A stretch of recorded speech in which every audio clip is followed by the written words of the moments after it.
An armed gang has stormed the southern city of Criciuma. It robbed a bank, it set off explosives, it took hostages before escaping with an undisclosed amount of money. Their whole operation lasted 2 hours, and this is how it unfolded. Explosions were first reported at just after midnight local time. Footage on social media shows men firing weapons as they entered the city in a convoy of vehicles. We're told the Banco do Brasil was then raided, and a tunnel leading into the city was set on fire, and the police headquarters was attacked. This footage on social media shows the getaway in a fleet of cars, and we can assume that the gang didn't mean to do this. This footage posted on Twitter shows residents picking up money in the streets, which the gang had left behind. Well, police say they've detained 4 people already who've picked up $150,000. None of them were linked to the robbery itself. They just saw what was happening on the streets. Well, the mayor of the city has called this a major assault. This was his message earlier. Hello, I'm here at City Hall after having lived through a true night of terror. Unfortunately, we had a police officer who was injured and a security guard who was also hurt. But the police carried out their role very well. Now, the mayor's office is asking for everyone to go back to their workplaces. Let's let the police do their job.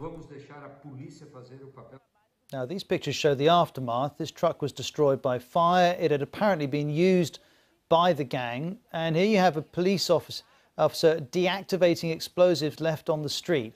We're told 30 robbers were involved in this operation. We can speak to Camilla Motta, live with us from Sao Paulo. Camilla, it's just an incredible, extraordinary story. Is there any parallel in Brazil? Have you ever known of an attack like this?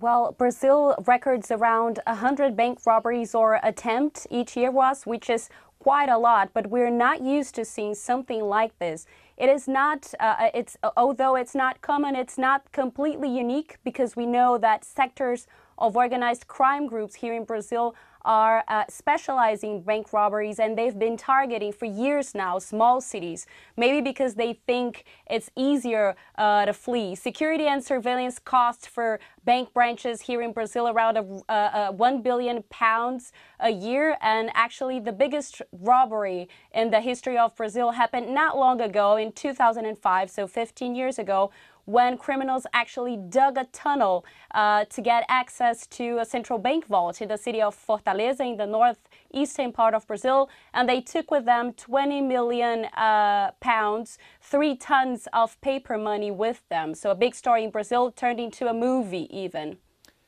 And for those reasons, presumably this bank would have been protected. How do we know how this gang managed to get through security? Well, we don't know. Authorities don't know. Actually, the state governor, in a statement early today, said that they had no idea that this was coming, even though criminals most likely were, for weeks now, planning the robbery. People think that they are from out of state, so they moved into the city to plan better what they were going to do. But authorities had no idea that this was coming up. So that's why the state governor is asking for help for federal authorities to try to track the criminals, because we don't know actually where they fled to, and actually try to get some of the money back. Camilla, thank you very much indeed. And as Camilla's talking, those pictures you're seeing, that's money on the streets. People picked up $150,000, which begs the question, how much did the gang get away with if that's how much they dropped on the street as they were fleeing?